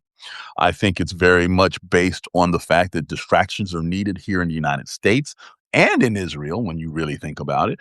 And I honestly think that this whole thing started because someone who President Trump hated was able to succeed in an area that he has not, and he wants to reset that script. So And I it's take been it interesting. you're referring to President Barack Obama, who Yep. brokered, the Yep. initial agreement with Iran for its nuclear capabilities. Yep. Exactly. Exactly. We had a deal. The world agreed on it. Iran agreed on it, and it was working. And then it was ripped up in the first administration. And we have been shooting behind target ever since. And now, Iran is under a complete internet blackout. They have shut down communication in and out there. You are getting clips of what's happening at military bases all over the Middle East. You have over 50 something thousand Americans in that area easily, despite trying to be evacuated. And here's the other thing: Bahrain, depending on the status of the service member, they have family members there too that are subjected at these bases. And so President Trump, trying to, I guess, get us ready, said in that speech, "Hey, there may be American casualties." And I'm like, "You think?" And here's the thing: he cannot tell you what for. That's all I want to know. What for? What for? Bobby, before we wrap up here, um, any final thoughts from you, especially for folks who, probably have not been here the whole time? Yeah. We are repeating mistakes of the past, and we're repeating mistakes that cost the world millions of lives. What I mean by that is, if you know anything about history, I'm not talking about World War II. I'm talking about World War One, where you had a bunch of isolationist policies sprinkled in with some pretty ridiculous alliances, and you had a spark of an assassination that started something that lit a world on fire for almost 30 years. With the American foreign policy being as such, where it's an isolationist policy 2.0 in a lot of respects, America first, and you abdicate your world leading role that took 80 years to develop and all of a sudden turn on a dime. And then you go out of your way to single out certain regimes, this, that, and the other, and unilaterally act both internally because Congress is not involved and externally because NATO, the UN is not involved. You set yourself up for unforeseen consequences. Whenever you have a high concentration of military forces in a small, relatively small area like the Middle East, and then you talk yourself into attacking, and you see retaliation immediately, and you have a regime that is threatened, there are going to be unintended consequences politically, militarily, you know, that we are not thinking through, that have not been addressed, that have not been brought up. And so now we are reliant upon, in just my humble opinion, a group of people who are more sycophants than they are subject matter experts. Why? Because you eliminated all of them when you came into office. You fired people who have centuries of subject matter expertise in the State Department, in the White House, career people that you got rid of. And you replaced them with the Stephen Millers of the world and people who are fanatics but don't know a god dang thing about how this works, the history behind it. And now you're at their mercy to come up with policy, which is why you cannot define the end state, which is why you cannot define the goals of why we're going and doing this, which is why you said that something was obliterated that apparently we're reattacking now, even though it's supposed to be gone. This is a circus led by a ringmaster whose ego will not allow him to recognize the fact that the world is now a much more dangerous place because of these actions. And it's scary. Bobby, I can't thank you enough for joining us for so long this morning. Um, Thank you. I know we'll be standing by with you as this situation continues to unfold and we learn more about the operations in Iran and their retaliation across the Middle East as well. Thank you to all of you for joining us so early on a Saturday morning. Please stay with us on Lincoln Square. We will have ongoing coverage of this. Uh, Bobby, any final thoughts from you? Pay attention to what's going on, but do not allow yourself to be sucked into the point where you become obsessive like some of us. And call your Congress people and say what the actual hell is going on. They have got to hold him accountable for all of these actions because if not, we could get sucked into something way bigger. Thank you, everyone. Really appreciate you joining us. And Bobby, thank you again. No problem. Thanks, everyone.